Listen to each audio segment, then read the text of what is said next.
Alhamdulillah, wassalatu wassalamu ala rasulillah wa ala alihi wa sahbihi wa man wala. Allahumma allimna ma yanfa'una wa anfa'na bima 'allamtana wa zidna ilma.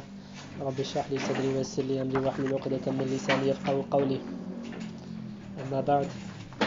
This is the second lesson, inshallah, in the explanation of Aqidah al-Wasitiyyah.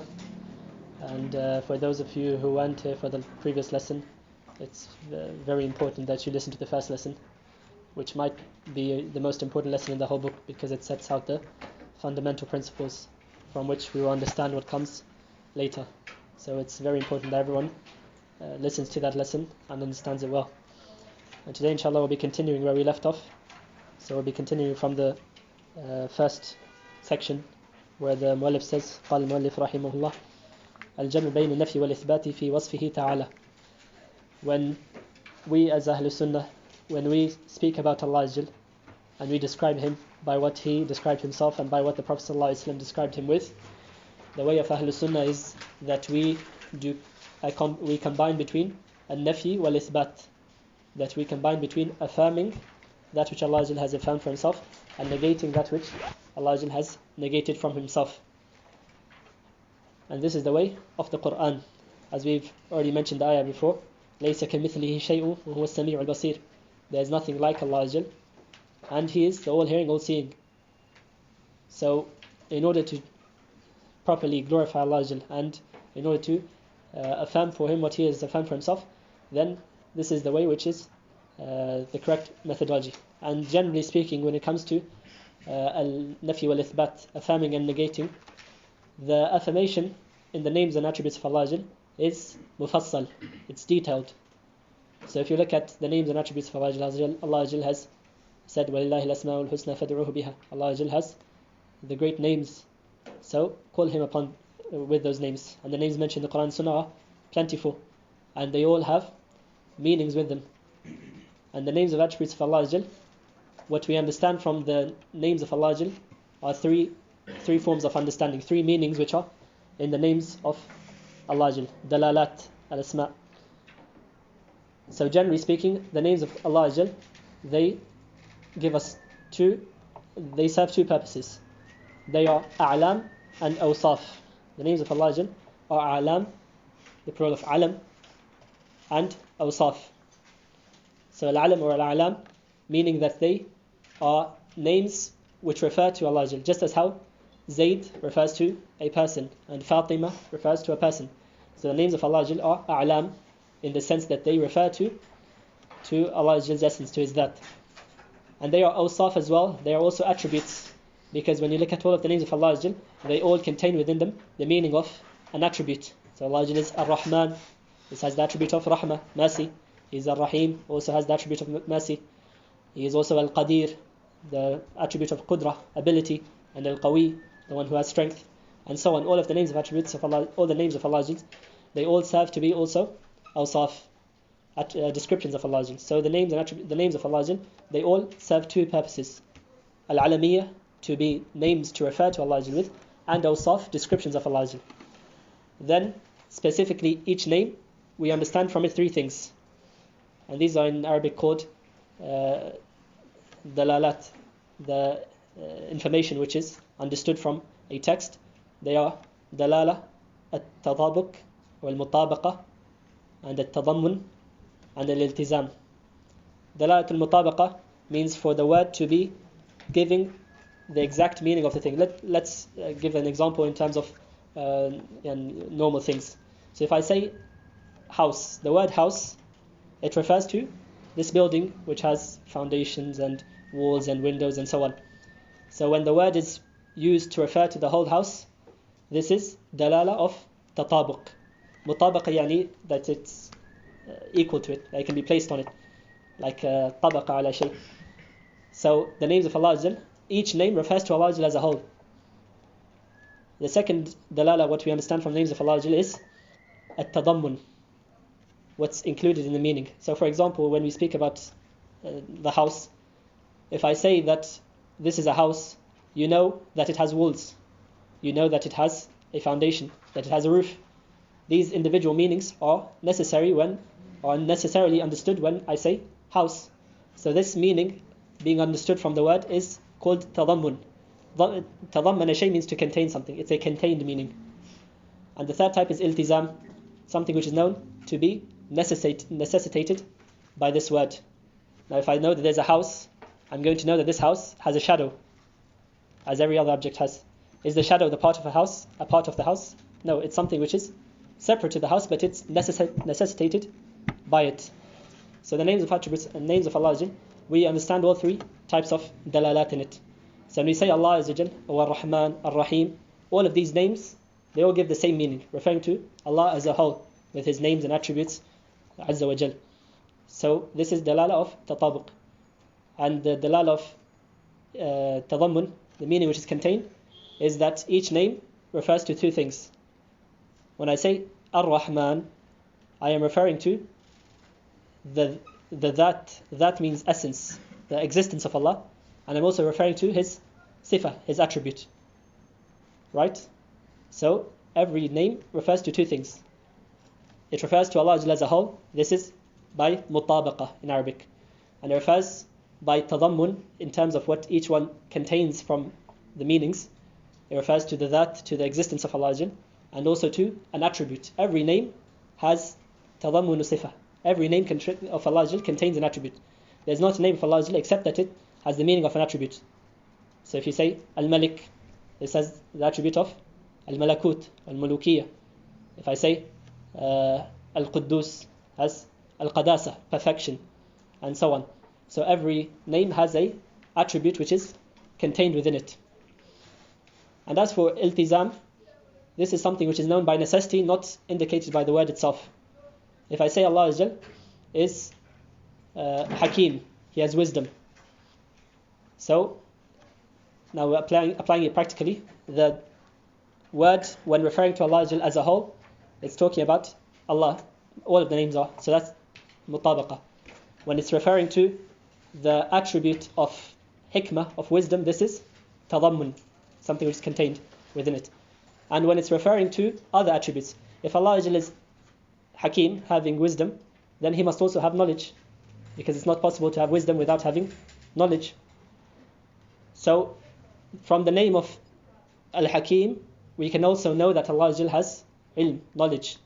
Why? Because this is something which is necessitated by it. This is by iltizam. Another example, if we say, for example, the name, for example, let's say Allah is Al-Muhsin. He does ihsan.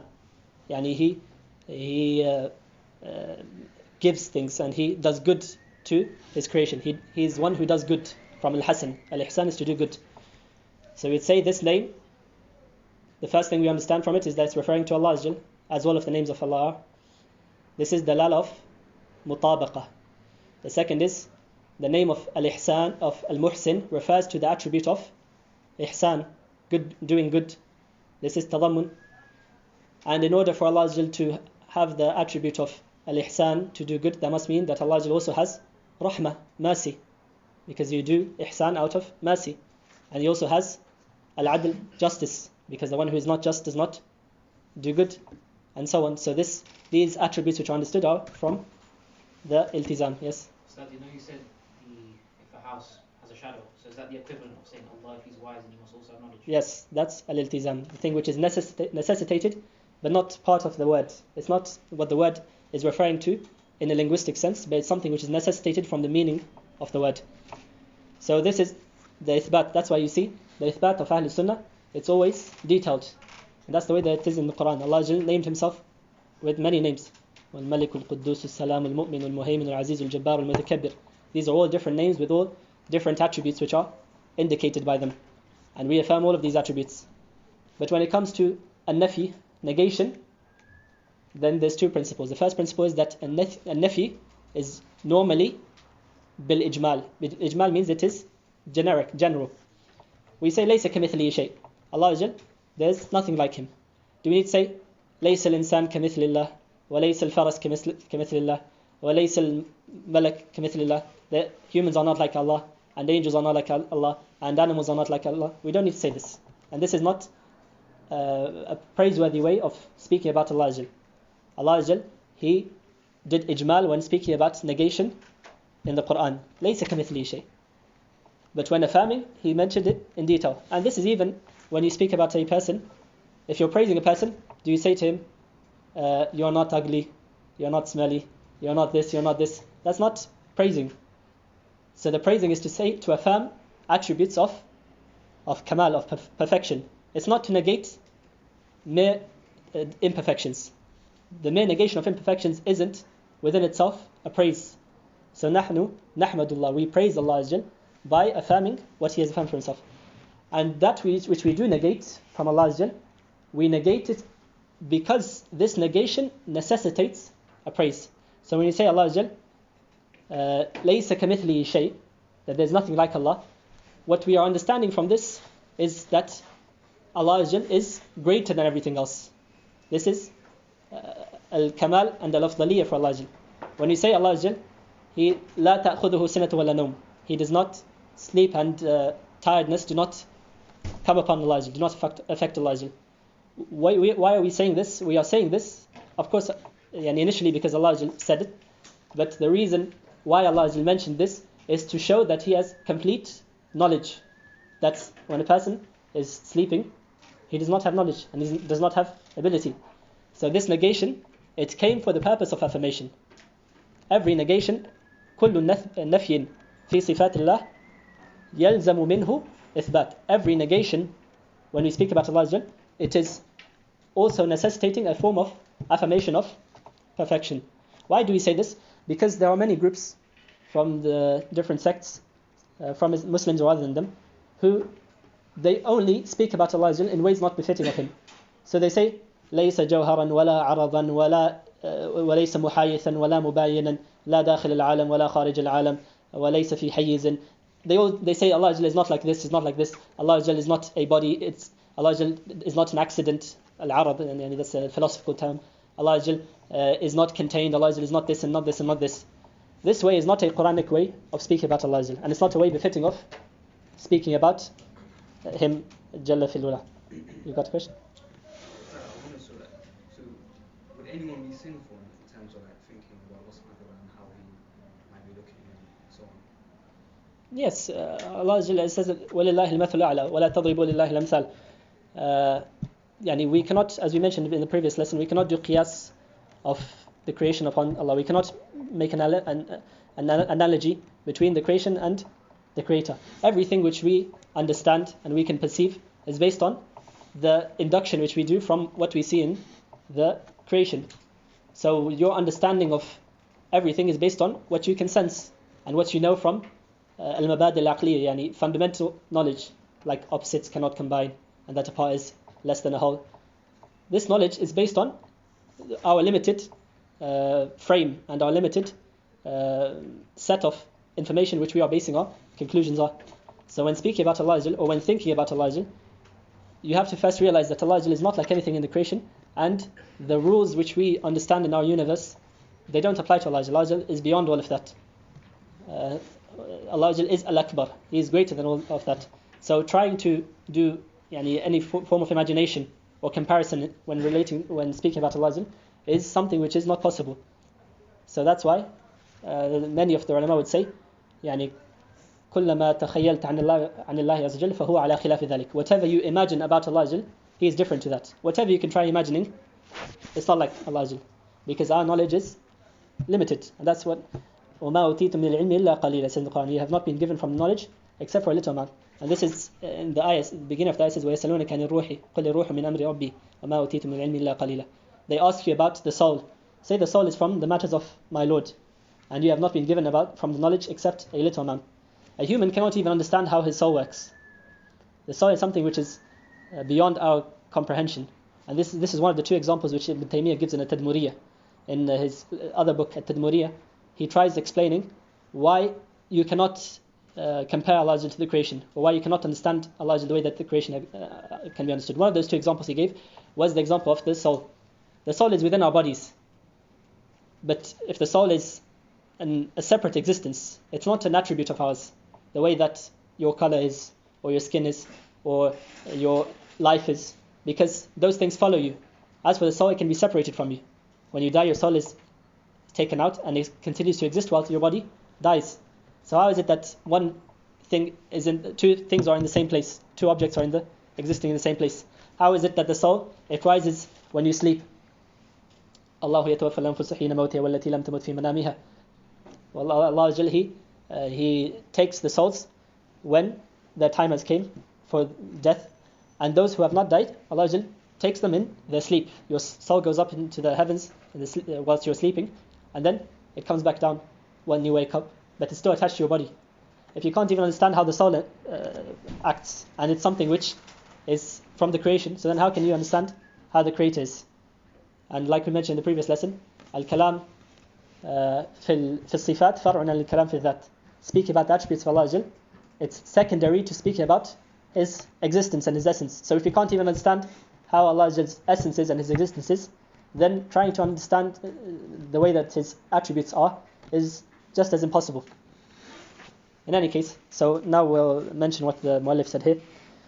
He said, وَقَدْ دَخَلَ فِي هَذِهِ الْجُمْلَةِ.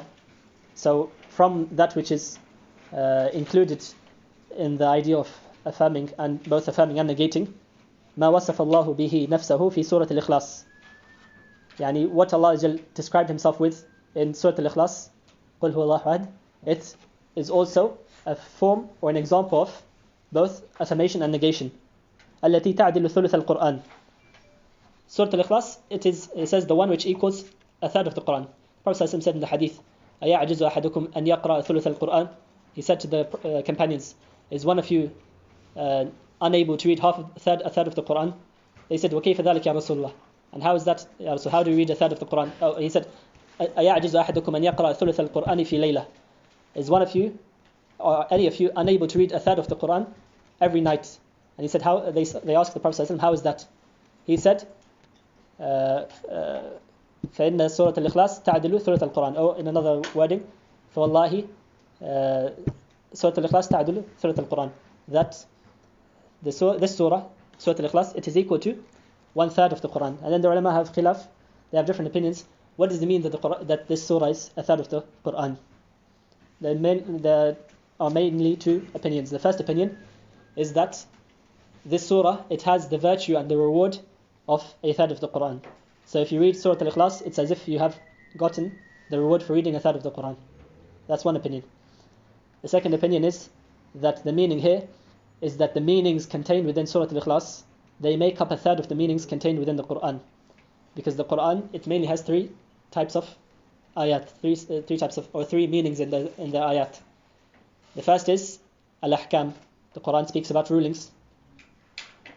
يسألونك عن الخمر والميسر. They ask you about alcohol and gambling.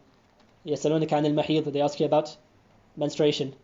And other ayat about different ahkam, rulings in the Sharia. That's 1/3 of the Quran in terms of meanings. The other third is qisas, stories of the prophets, and stories of the Day of Judgment and of previous nations, and also stories which occurred during the life of the Prophet ﷺ. So this is the second third of the Quran. And the third, it is speaking about Allah Jal. Al-kalam an Allah wa dhatillah, speaking about Allah Jal and His sifat and His attributes. A third of the Quran speaks about Allah Jal. وهو العليم الحكيم وهو العليم الخبير إن الله هو الرزاق ذو القوة المتين. All of these ayat, they all speak about Allah Jal. So Surah Al-Ikhlas, it deals solely about the attributes of Allah Jal. So in its meaning, it is 1/3 of the meaning of the Quran. And both these opinions aren't contradictory. This is ikhtilaf at-tanawwu', meaning these two opinions, they're not contradictory, so you can affirm both meanings, that this surah, it equals 1/3 of the Quran, both in terms of its reward and also in terms of its meanings.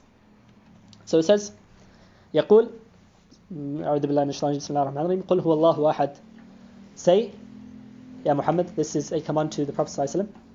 And then every command, the general principle is that any command to the Prophet ﷺ is also a command to his nation after him, unless there's an evidence to show that this command is specific to the Prophet ﷺ. So it's قل هو الله أحد. Say that He is Allah, and Allah is one. هو الله أحد. And أحد, in Arabic you can say wahid and you can say ahad. Wahid means one. singular. And ahad also means one, but it is يعني للمبالغة في الوحدانية. يعني it's emphasizing and it's exaggerating in being just one. So if there's for example several things, you can say هذا واحد وهذا واحد وهذا واحد. This is one and this is one and this is one. But there's still more than one thing, right? If I had 3 books, this book is wahid, one book, and this is another book, and this is another book. Each one is wahid.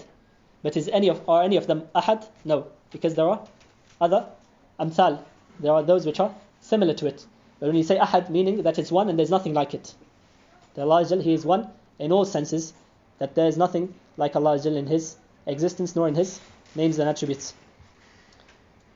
It says Allahu Samad. Allah is As-Samad. And As-Samad, it's an attribute of Allah Azza Jal, which has many meanings.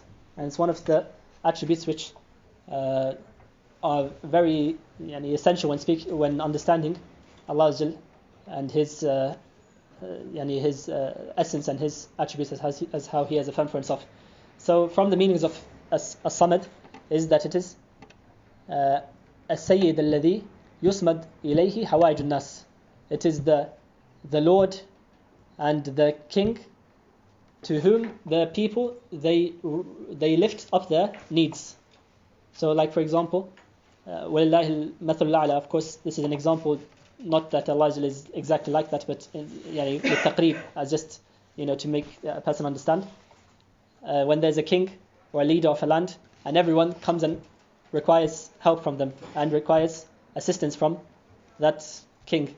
So that's from the meanings of As-Samad, that everything is reliant upon Allah, and everything, all of the creation, they call upon Allah and seek His assistance. إِيَّاكَ نَعْبُدُ وَإِيَّاكَ نَسْتَعِينُ. We only seek help from you, Allah.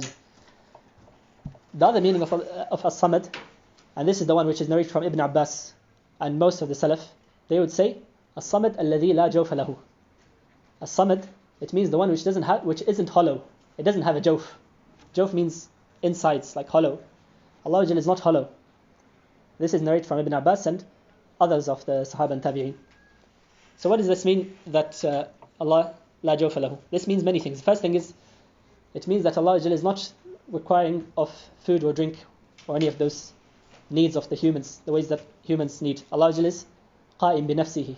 Allah is self-sufficient, not needing of anything from the creation. And it also means, as narrated from some of the Salaf, I believe Al-Hasan al-Basri, if I remember correctly, he said, الَّذِي لَا جَوْفَ لَهُ فَلَا يَخْرُجُ مِنْهُ شَيْءٍ وَلَا يَدْخُلُ فِيهِ شَيْءٍ. Nothing exits from Allah and nothing enters into Allah. Allah, His existence is separate from the creation and it is self-sufficient. If something is hollow, that means there's space in it, things can go in. But Allah is not hollow, meaning nothing from the creation can exist within Allah, and Allah does not exist within the creation. And this is a refutation of those groups who say that Allah is everywhere. Al-Hululiyah. Groups which say Allah is everywhere are 2 types. Those who believe in Wahdatul Wujud, meaning that everything is part of Allah. The way that Ibn Arabi al-Ta'i and Ibn Sab'in, some misguided callers used to believe. And also the way that Sikhs believe. Sikhism, their belief, they say that Allah is one, but they don't mean that Allah is one separate from the creation. They say everything is part of Allah. This is Wahdatul Wujud and it's disbelief. The other belief is Al-Hululiyah. Al-Hulul. That Allah is everywhere, in all places, within the creation and outside of the creation. And this belief is refuted by the name of Allah, As-Samad. Nothing is contained within Allah, and Allah is not contained within anything. And nothing separates from Allah, and nothing is added to Him. So if anyone says that something is created from Allah, the way that like the Christians say that وقالت النصارى المسيح ابن الله, that they said that Isa alayhi salam is the son of Allah, meaning that he is from Allah. This is something which is impossible, and Allah has affirmed that He is As-Samad. And what it also means is that Allah Azza wa Jal, He is separate from the creation. And this is what we believe as Ahlul Sunnah. We believe that Allah Azza wa Jal is above all creation and above the throne, and not contained within anything. Allah Azza wa Jal is not contained within in a physical place. Rather, Allah Azza wa Jal is above all of the universe and of all creation. So these are some of the meanings of the name of As-Samad. Why is this ayah speaking about this, or why is the surah speaking about this generally? the sabab al-nuzul, the reason why why Surah Al-Ikhlas was revealed, was because the mushrikeen, the polytheists of Quraysh and of the Arabs, they came to the Prophet ﷺ and they said to him, "Insib lana rabbak." Tell us the lineage of your Lord. And some narrations they say, "Hal huwa min fidda, hal huwa min dhahab." They asked, how is Allah like? Is he made of gold? Is he made of silver?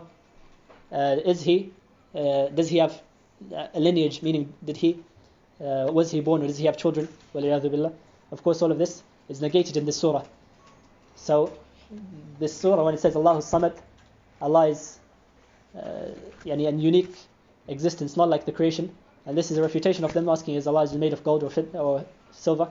And the reason they ask this is because they were those who worship idols, so their perception of Allah was distorted because of the worship of idols. Then it says, "Lam yalid wa lam yulad wa lam yakul lahu kufuwan ahad." Allah lam yalid, meaning He has not given birth, He does not have a child. Wa lam yulad, and He was also not born. So as for lam yalid, this is nafyul walad, negating a child from Allah. And this is mentioned in many places in the Quran. It says, "Anna yakun lahu waladun wa lam takun lahu sahibah." It says in the Quran, how can Allah have a child when He does not have a sahibah, He does not have a partner?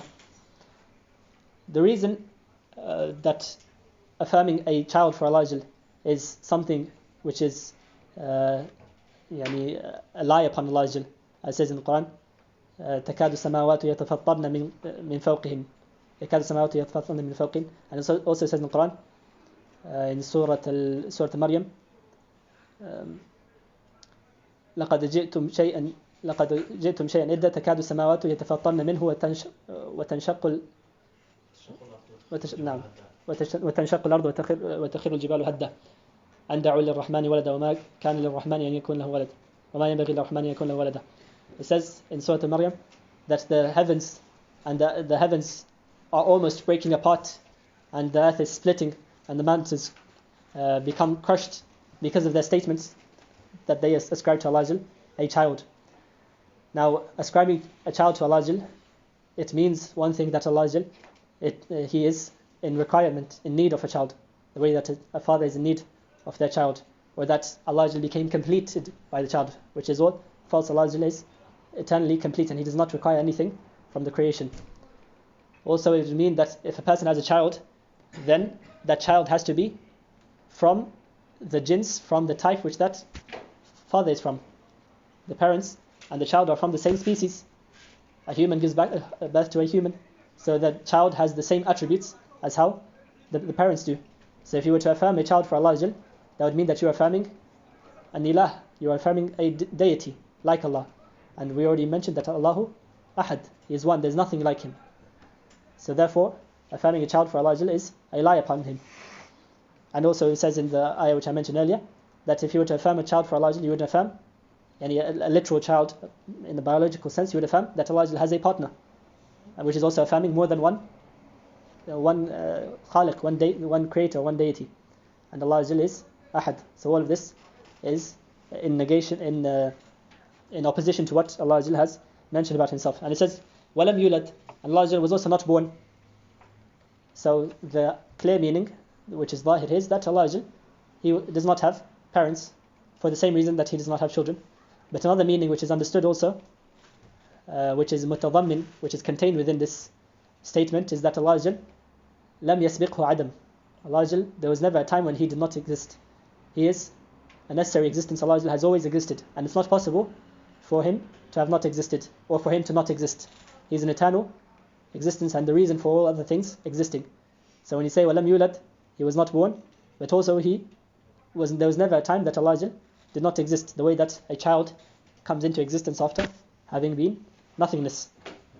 وَلَمْ يَكُنْ لَهُ كُفُوًا أَحَدٌ, and لَمْ يَكُنْ لَهُ أَحَدٌ كُفُوًا. That's one of the i'rab of the ayah. There's different ways how the ayah can be understood, but this would mean is that nothing, لَمْ يَكُنْ أَحَدٌ لَهُ كُفُوًا, no one is for him a kuf. And al-kuf we mentioned in the previous lesson is al-mukafi, an equal. There's no one who is equal to Allah Azza wa Jal in any sense. Allah Azza wa Jal is completely different to the creation and completely greater than the creation in all senses. So Allah Azza wa Jal does not have the beginning of these ayat which we mentioned that Allah is one and He is as-Samad, lam yalid wa lam yulad. These are all doing nafyu khasa'is al-khalq anillah, negating the special qualities of the creation from Allah. Nothing which is specific to the creation and restricted to the creation is applicable to Allah. So things which are min khasa'is al-makhluq, things which are specific to the creation, such as them being born, such as them having parents, such as them being hollow, all of these such things are negated from Allah. And this ayah is negating all of the khasa'is of Allah, all of the specific attributes of Allah from the creation. Nothing in the creation can be like Allah. Just as how we mentioned that Allah is as-Samad, none of the creation can be as-Samad. Just as how we said Allah is lam yalid wa lam yulad, that none of the creation can also be lam yalid wa lam yulad. Ila akhirih. The next he says, وَمَا وَصَفَ بِهِ نَفْسَهُ فِي أَعْظَمِ آيَةٍ فِي كِتَابِهِ حَيْثُ يَقُولُ. And also this way of Ahlul Sunnah, which is shown by affirmation and negation, is also shown in the greatest ayah in the Quran, وَمَا وَصَفَ بِهِ نَفْسَهُ, and what he described himself with, فِي أَعْظَمِ آيَةٍ, in the greatest ayah, فِي كِتَابِهِ, in his book, which is ayat al-Kursi, as mentioned in the hadith of Ubay ibn Ka'b, when the Prophet said to him, كما قال أتدري ما أعظم آية في القرآن, he said, do you know what is the greatest ayah in the Quran? He said, Allah wa Rasulu alam, Allah and His Messenger alayhi salatu wasalam know best. Then he asked him again, and then Ubay said, لعله آية الكرسي, perhaps it is آية الكرسي. And the Prophet sallallahu alaihi wasallam, hit him on his chest as affirmation, as showing that he was correct, and he said, ليهنأ لك العلم أبا المنذر.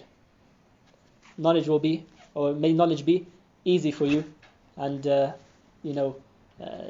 hani'an, as it says in the Arabic, hani'an mari'an, something which you take easily and something which is enjoyable for you. Abul Mundhir, that's the kunya of Ubay ibn Ka'b. So the ayah says, Allahu la ilaha illa huwa al-hayyul qayyum. Allah, la ilaha illa huwa. There's no deity, there's no one worthy of worship except Him.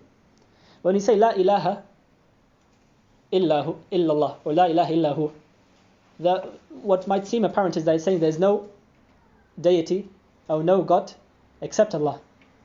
But we know that there are aliha, things which are worshipped besides Allah, and ilah means something which is worshipped. So what is the reason for this? What some of the ulama mentioned is that al-ma'doom shar'an kal-ma'doom hissan. Something which is negated, not existing in the deen, in the sharia, it's as if it doesn't exist in reality. So when Allah just said that there's no ilah, yani shar'an, there's no legislated one to be worshipped besides Him, then it's as if there's no ilah literally. Because if no one is deserving to be worshipped, then this worship which is being directed towards them is as if it doesn't exist. It's not given any consideration. So that's one of the understandings of why la ilaha illallah, it means that there's no one who is worthy of worship in truth except Allah, even though the apparent wording is that there's no one who is an ilah, who is a god or a deity besides Allah, meaning there are no true gods, because in the sharia the only deen which is given consideration is Islam. Inna deena inda Allahi al-Islam, indeed the religion with Allah Azza wa Jalla, which is given consideration, which is correct, is Islam. So it says Allahu la ilaha illa huwa al-hayyul qayyum. Al-hayy, it is from the names of Allah Azza wa Jalla, the ever living, and this is affirming the attribute of al-haya, of life for Allah Azza wa Jalla, that Allah Azza wa Jalla, He is living. And we also know this by aql, by intellect, because if Allah Azza wa Jalla was not living, then that would mean, if you don't affirm haya, then you would be affirming maut, death. If something is not living, then it is dead. So of course death is something which is not befitting of Allah Azza wa Jalla. So He is al-hayy, and He has the sifa of haya, and it's not just His mere existence. Some of the groups such as the Mu'tazila say that Allah Azza wa Jalla's life, His attribute of haya, is just His mere existence, His wujud. We say no, Allah Azza wa Jalla is mawjud, He exists, but He's also living. Just how there are things which exist but are dead, so existence and life are not the same. Rather, Allah is existing, mawjud, and He is also al-hayy, He is living. Al-qayyum, Allah is al-qayyum.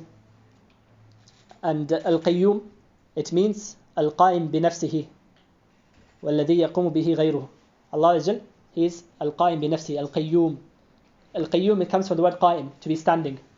Meaning, Allah is al-qaim bi-nafsihi. Allah exists by Himself. He is not in need of anyone else. He is the self-sufficient. That is one of the meanings of al-qayyum, that Allah is self-sufficient, not relying upon anything or anyone besides Him. And He is يَقُومُ بِهِ غَيْرُهُ وَالَّذِي يَقُومُ بِهِ غَيْرُهُ. Yani everything else is muftaqir, is in need of Allah in order to exist. Nothing can exist if Allah does not create it. Everything is reliant upon Allah in its existence. But Allah is not reliant upon anyone. So these are the two meanings of Al-Qayyum. And these two names, Al-Hayy Al-Qayyum, Ibn Al-Qayyim and other ulama say that these two names are Madaru Sifatillah. All of the attributes of Allah, they go back to these two names, Al-Hayy Al-Qayyum. That these two names contain within them, by their lawazim, by what they necessitate, all of the names and attributes of Allah. And that's why there's khilaf between the ulama. What is Ismullah al-Azam? Allah has a name which is the greatest name, His greatest name. As mentioned in the hadith, the greatest name is الَّذِي إِذَا دُعِيَ بِهِ أَجَابَ. When Allah is called with this name, He accepts the dua. So some of the ulama say that the greatest name of Allah is Allah. This is the Ismullah al-Azam. And others, such as the opinion of Ibn al-Qayyim, is that the greatest name is Al-Hayy Al-Qayyum. These two together. That this is the greatest name. Al-Hayy Al-Qayyum. And there's a hadith which suggests that. He says after that, Allah says in the Quran after that, لا تأخذه سنة ولا نوم. Neither sinah, which is tiredness, to be noisy, to be feeling drowsy. Drowsiness does not overcome Allah. No, neither does and sleep.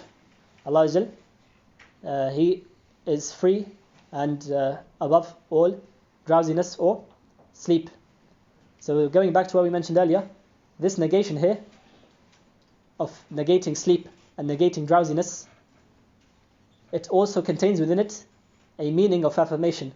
If Allah is not described as having as having sleep or drowsiness, that means Allah is always qadir, is always able.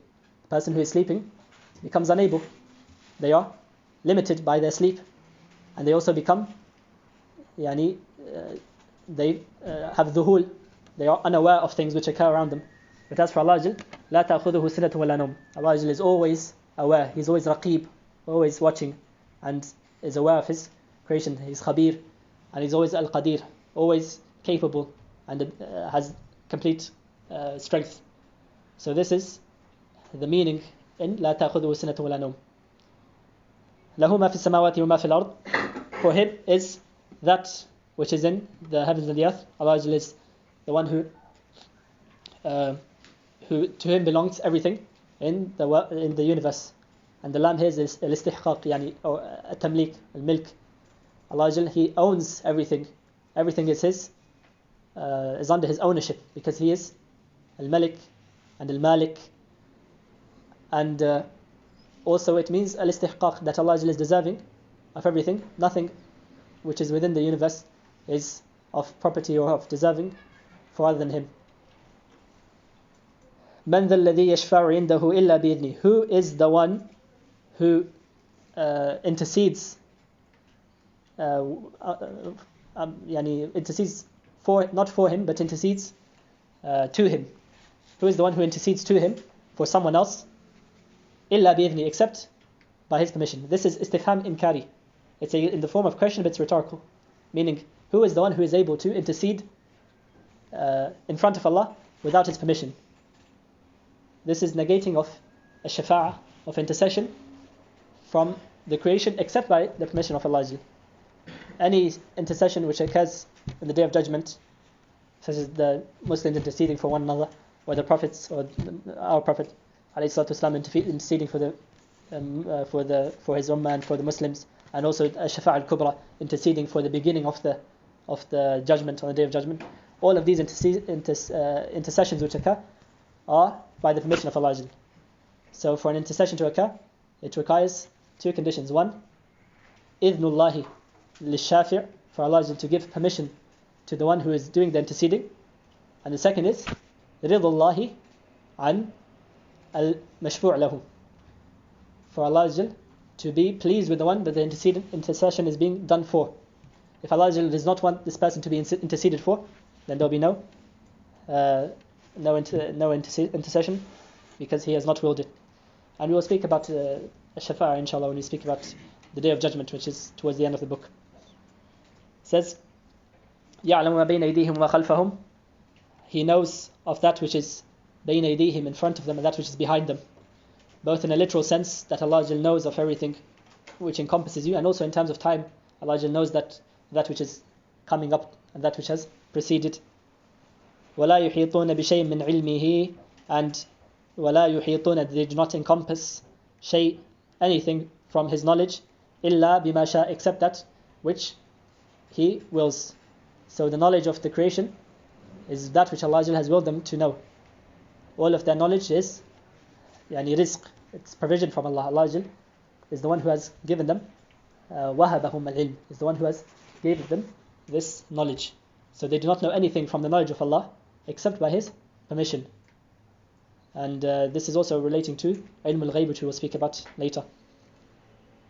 And then it says, وَسِعَ كُرْسِيهُ السَّمَاوَاتِ وَالْأَرْضِ, his kursi has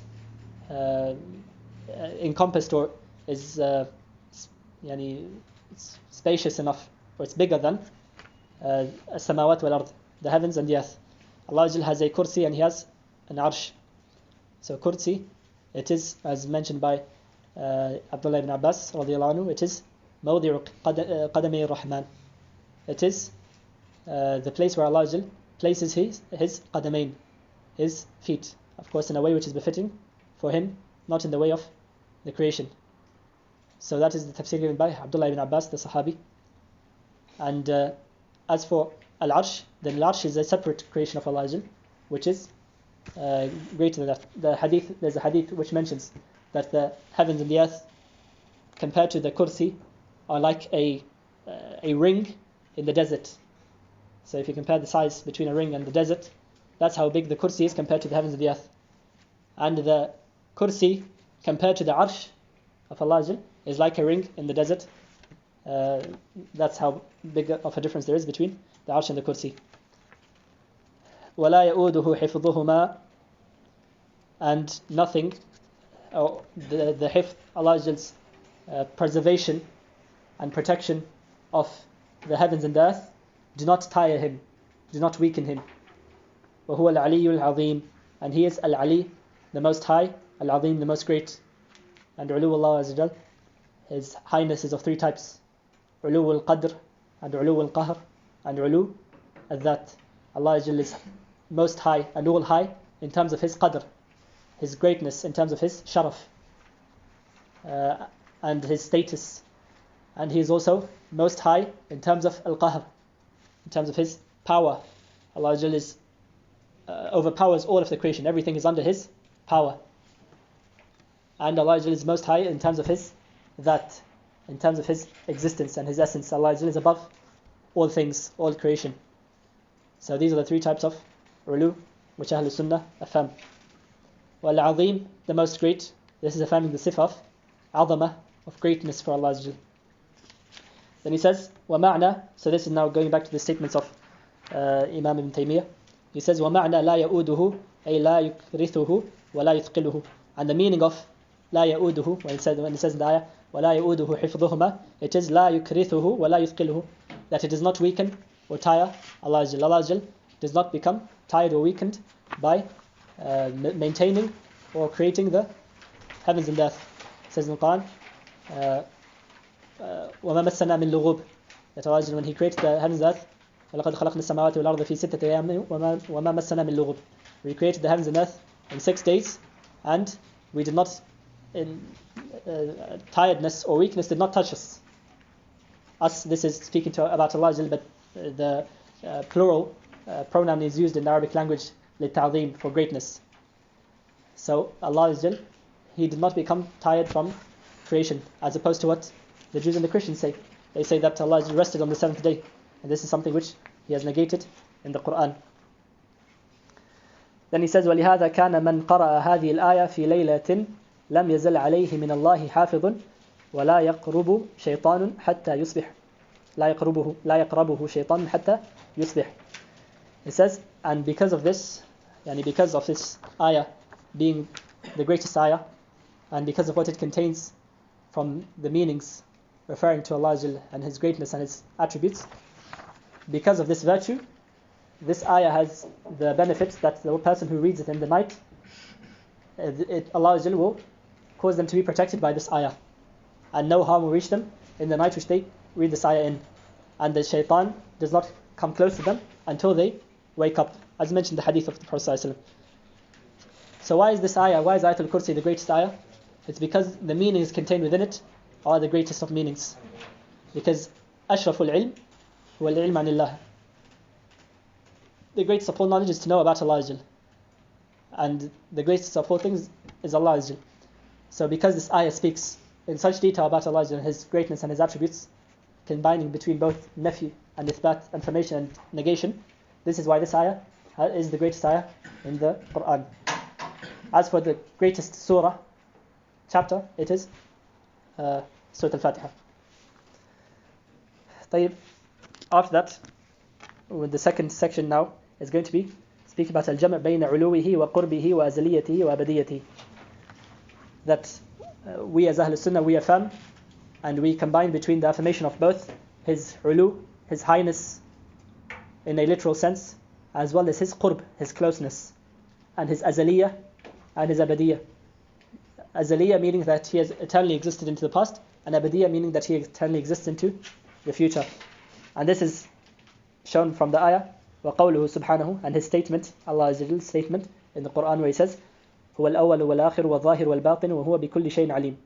That He is al-awwal, the first, and He is al-akhir, the last, and He is al-zahir, the apparent and the manifest, and He is al-batin, the close, and the al-batin is someone who is very close to you. Like the word bitana in Arabic, it has two meanings. It can mean blanket, and also means the people who hang around with you.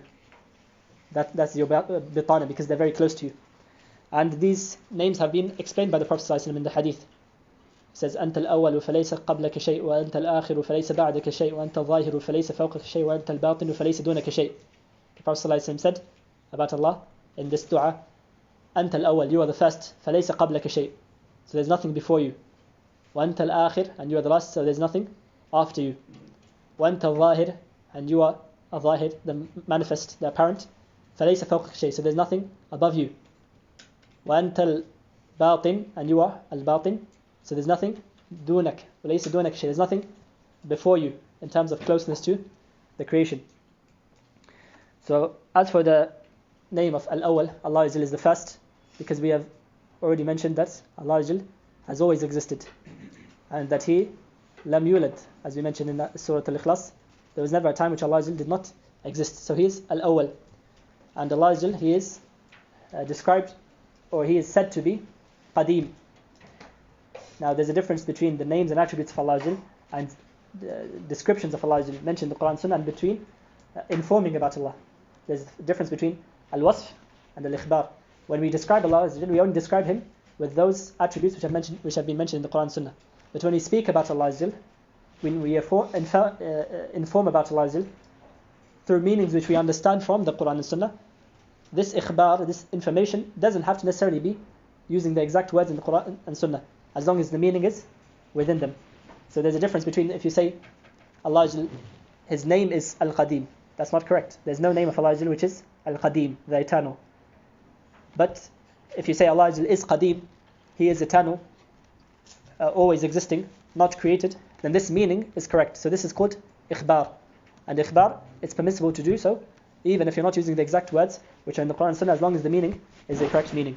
But as for when it comes to the names and attributes, when you say Allah Azza has the attribute of this, or He has the name of this, that has to be based on what has been shown in Revelation. So Allah Azza is Al-Awwal, He is the first and He is Al-Qadim, meaning He has always existed, and it's not possible for Allah to not exist. As for everything else in the universe, it is hadith, occurring after it had not occurred. And everything else is created, makhluk, exists after it had been non-existent. This is not something which some of the groups agree on. The philosopher, some of the philosophers, such as Ibn Sina and Al-Farabi and Kindi and so on, they say that the universe is eternal. It's eternal, it's in its madda, in its material. And this belief is disbelief, because you're saying that there's something which is alongside Allah in His awwaliyah. And we have said that He is al-awwal laysa qablahu shay. There's nothing before Allah, and there's nothing which is eternal. Everything is makhluk, created, except for Allah. And He is al-akhir, and He is the last. So a person might say, but don't we say that heaven and hell, Jannah and Jahannam, they last forever, and people stay in heaven and hell for eternally? Khalidina fiha, they remain there forever. Yes, but their existence is متوقف على إذن الله وعلى إرادة الله. Their existence is reliant and conditioned by the will of Allah. If Allah had not willed for them to continue to exist, they would not exist. So their wujud, their existence is a possibility, mumkin. They can exist eternally as long as Allah wills. But if Allah had not willed, they would not exist. So the only true one who is al-akhir, laysa ba'dahu shay, the one who is truly existing eternally, is Allah. As for those things which exist eternally, as found in the Quran and Sunnah, such as heaven and hell, and the people who will be in there, then their existence is eternal in terms of time, but it is not eternal in terms of actuality, in essence, because it is reliant. It's reliant upon Allah. But Allah He is not reliant upon anyone. So His abadiyyah, or Him being al-akhir, the last, is in a literal sense, that He is always going to exist, even if the creation were not to exist. As for al-zahir, that Allah is manifest, then this has two meanings. One is that Allah is above the creation, which is shown in the hadith of the Prophet ﷺ, that He is وَأَنْتَ ظَاهِرُ فَلَيْسَ فَوْقَكَ شَيْءٍ. There's nothing above Allah. Allah is above all creation, and there's nothing beyond Him. And it also means that Allah is a zahir, that His signs and His ayat, سَنَرِيهِمْ آيَاتِنَا فِي الْآفَاقِ وَفِي أَنفُسِهِمْ حَتَّى يَتَبَيَّنَ لَهُمْ أَنَّهُ الْحَقُّ. We will show them our signs in the horizons and in themselves until it becomes clear to them that it is the truth. So al-zahir also means that Allah He is apparent in that Allah's knowledge of Allah, and affirming His existence is something which is clear, something which everyone knows, and His signs are clear, and the signs of the truthness of the message of Muhammad ﷺ are all clear. This is also a meaning which is contained within the name al-zahir. And al-batin, Allah is al-batin, that He is close to the creation. And Allah's closeness is two types.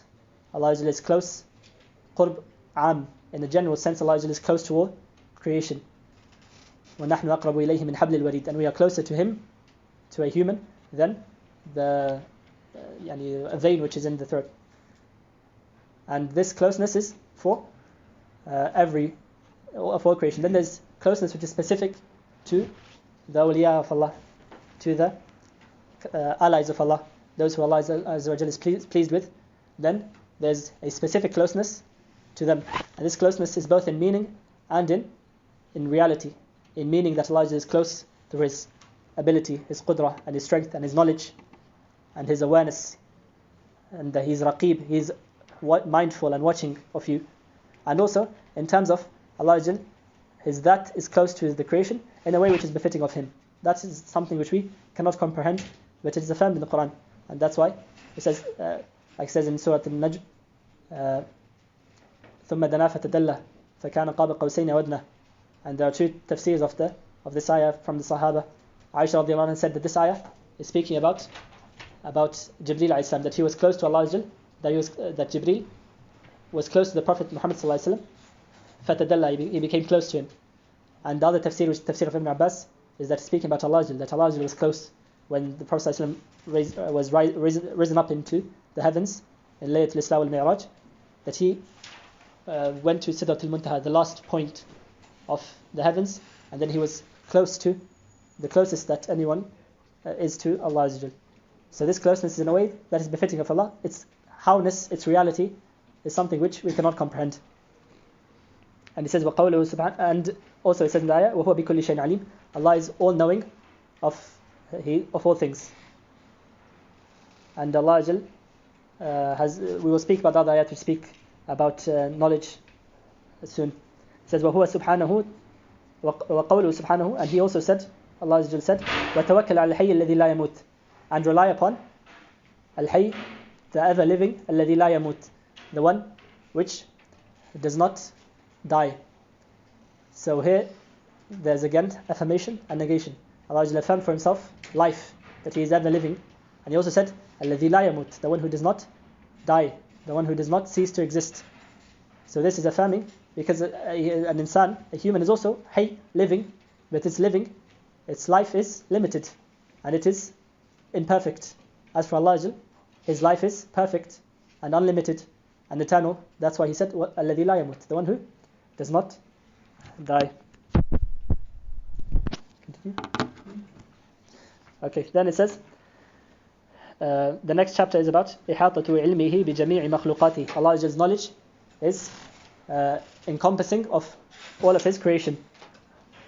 وَقَوْلُهُ, Allah said, وَهُوَ الْعَلِيمُ الْحَكِيمُ, he is Al-Alim, the all-knowing, Al-Hakim, the all-wise. As for the attribute of knowledge, Allah knows of all things, and he knows of all things which are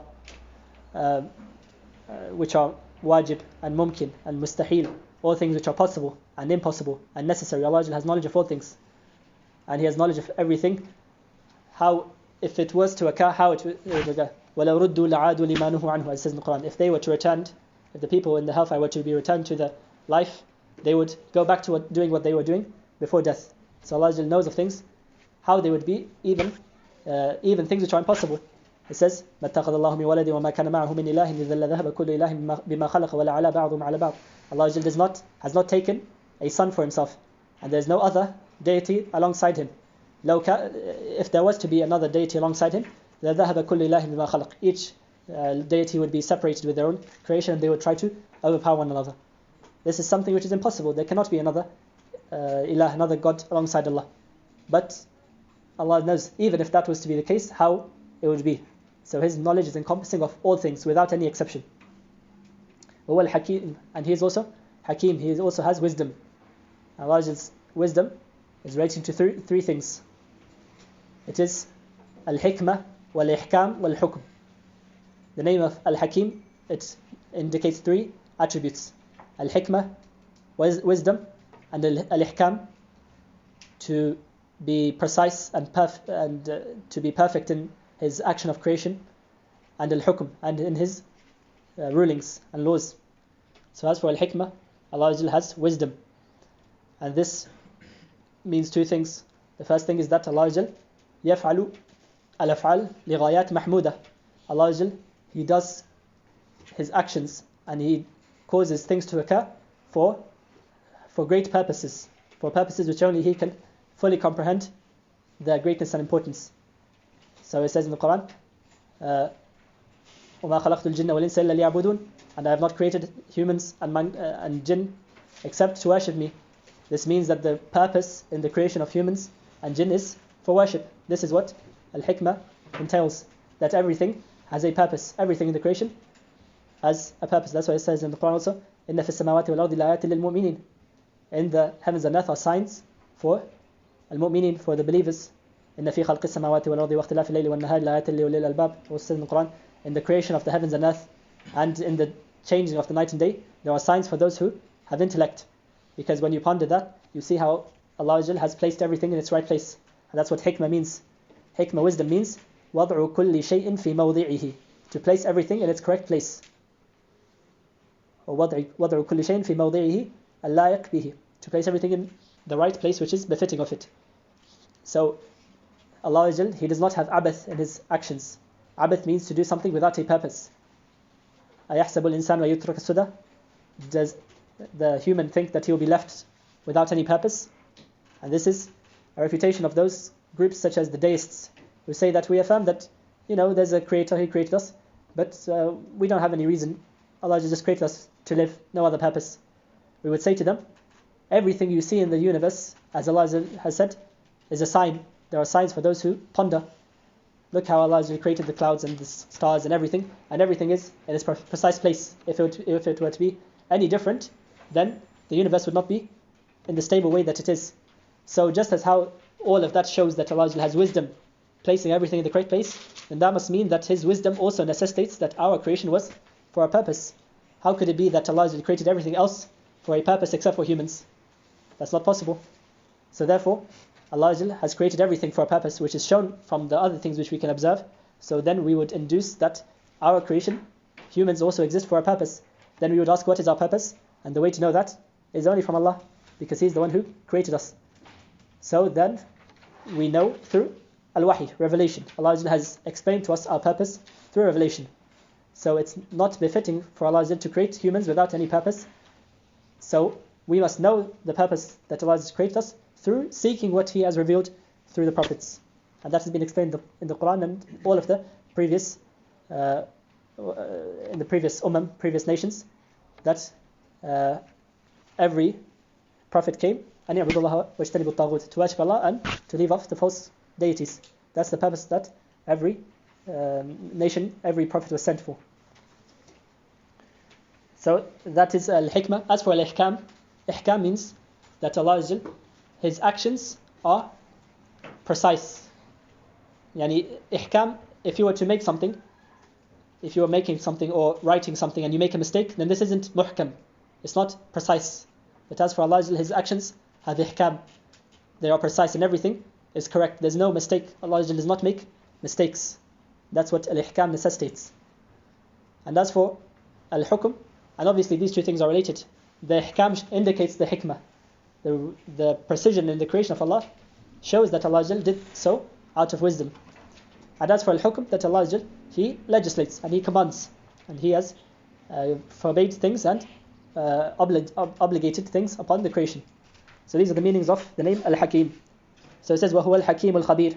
Allah is Al-Hakim, as you mentioned, the all-wise, and Al-Khabir. And Al-Khabir is from the word Al-Khibrah, which is to have detailed knowledge, have knowledge of the most tiny of things. So a person might know something but doesn't know its complete details. Yani you might be alim, you might know that Zayd is in the masjid, but you might not know when he came, when he will leave. But as for a person who is khabir, means he knows all of the tafasil, all of the details. Al-alimu bil-batin, the one who knows the inner knowledge. That's what al-khabir means. Allah has knowledge of the most precise of all things. There's nothing which is not encompassed by His knowledge. It says, يَعْلَمُ مَا يَلِجُ فِي الْأَرْضِ. He knows that which enters into the earth, وَمَا يَخْرُجُ مِنْهَا, and that which comes out from it, وَمَا يَنزِلُ مِنَ السَّمَاءِ, and that which descends from the heavens or from the sky, وَمَا يَعْرُجُ فِيهَا, and that which rises in it. Allah knows all of these things. وَعِنْدَهُ مَفَاتِحُ الْغَيْبِ لَا يَعْلَمُهَا إِلَّا هُ. Another ayah here, affirming Allah's knowledge. He says, عِنْدَهُ مَفَاتِحُ الْغَيْبِ. Allah has knowledge of the keys of the unseen. لَا يَعْلَمُهَا إِلَّا هُ. No one knows of it except Him. وَيَعْلَمُ مَا فِي الْبَرِّ وَالْبَحْرِ. And He knows that which is in the ground, in the earth, and that which is in the sea. وَلَا رَطْبٍ وَلَا يَابِسٍ إِلَّا فِي وَيَعْلَمُ مَا فِي الْبَرِّ وَالْبَحْرِ وَمَا تَسْقُطُ مِنْ وَرَقَةٍ إِلَّا يَعْلَمُهَا. And a leaf does not fall except that Allah knows of it. وَلَا حَبَّةٍ فِي ظُلُمَاتِ الْأَرْضِ. And neither does a seed in the darkness of the earth. وَلَا رَطْبٍ وَلَا يَابِسٍ. Nor is something which is dry or wet, except that it is all in فِي كِتَابٍ مُبِينٍ. All of it has been written by Allah in al-Lawh al-Mahfuz. The Lawh is the script, the tablets which Allah wrote all things in, all things which are to happen. He wrote before the creation of the universe by 50,000 years. We will speak about it inshallah when we come to Al-Qadr. So what this ayah shows is that Allah has knowledge of all things, and He has written down everything to occur, and that He has knowledge of Mafatih al-Ghayb. Mafatih al-Ghayb has been explained in the Prophet ﷺ, that it is referring to the 5 things mentioned in the end of Surah Al-Luqman. إن الله عنده علم الساعة وينزل إن الله عنده علم الساعة وينزل الغيث ويعلم ما في الأرحام وما تدري نفس ماذا تكسب غدا وما تدري نفس بأي أرض تموت. Allah says in the Quran, إن الله عنده علم الساعة.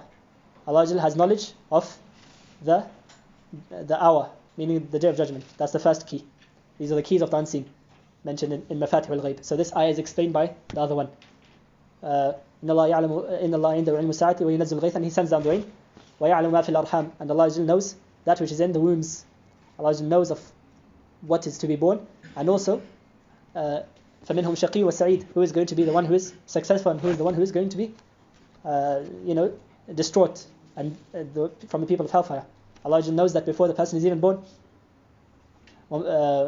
ويعلم ما في الأرحام وما تدري نفس ماذا تكسب غدا إن الله عنده علم الساعة وينزل الغيث ويعلم ما في الأرحام وما تدري نفس ماذا تكسب غدا. And a person does not have knowledge of what they will do, what they will earn tomorrow. وما تدري نفس بأي أرض تموت, and a person does not know when, a soul does not know where will they pass away. So these are the 5 things which are mentioned, which only Allah has knowledge of. 1 is the hour, and 2 is وينزل الغيث, when Allah will send down the rain, and 3 what is in the wombs, and 4 what a person will earn, what they will do in their future, and 5 where they will die and when they will die. These 5 things only Allah has knowledge of them, and these are from Mafatih al-Ghaib, the keys to the unseen. And al-Ghaib is 2 types. Ghaib, which is mutlaq, unrestricted, that only Allah has knowledge of, except what He reveals to the prophets. And the second type is Ghaib, which is nisbi, which is in relation to a specific thing. So I might know of what Zayd is doing, but you might not know what Zayd is doing. So the action of Zayd is Ghaib, is unknown in regards to you, but it's not unrestrictedly Ghaib. But as for these 5, they are from the unrestricted Ghaib, which no one knows except what Allah has revealed to some of His prophets. What about people that forecast the rain? A forecast is a prediction, and it's not something which is qat'i, which is certain. And it is, like if you see that a car is traveling, and you see that this car is driving very recklessly, you can predict that it's going to crash, but you're not certain that it's going to be crashed. And that's why forecasts are often not correct. What about doctors that can predict the gender of a baby? So وَيَعْلَمْ مَا فِي الْأَرْحَامِ isn't relating just to the gender. It's related to this person as a whole. How they will be, what their characteristics are like, what their personality is like, whether they will be a person who is a believer, disbeliever, what their actions will be in the future, whether they will be a person of hellfire or not. All of this is included. So it's not just limited to the gender. So these 5 things, it says لا يعلمها إلا هو.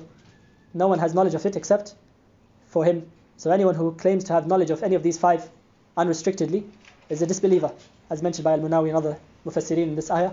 They said فَمَنِ ادَّعَاهَا فَقَدْ كَفَرْ. Anyone who claims that anyone has knowledge of these 5, even if they claim that the Prophet ﷺ has knowledge of these 5, then this is disbelief. That's why it says in the Quran وَلَوْ كُنْتَ أَعْلَمُ الْغَيْبَ لَاسْتَكْثَرْتُ مِنَ الْخَيْرِ وَمَا مَسَّنِيَ السُّوءُ.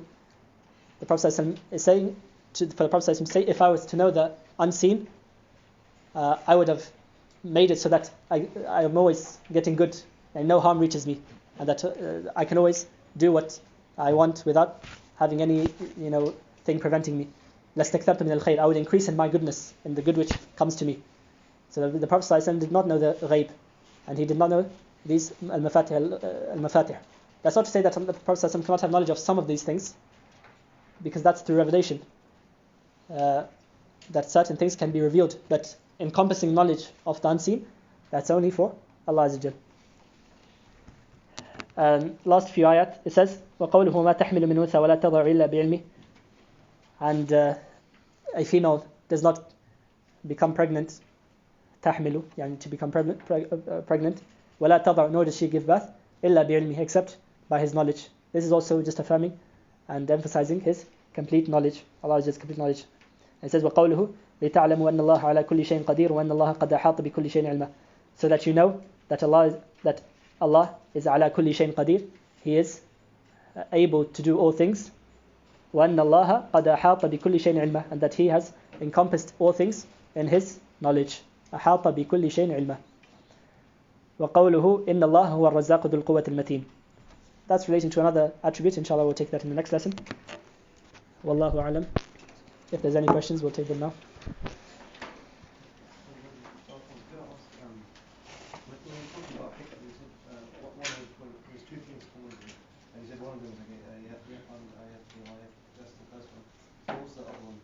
Oh yes.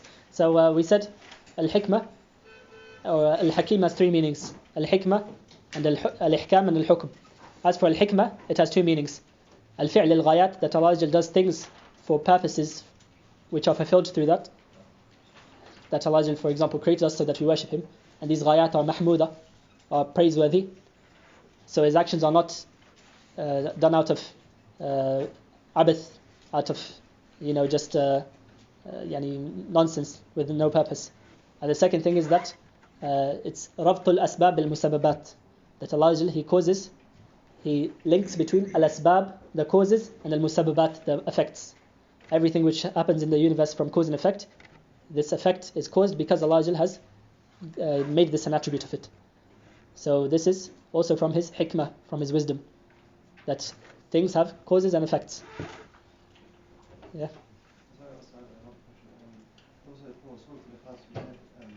You say that I think that right. Is it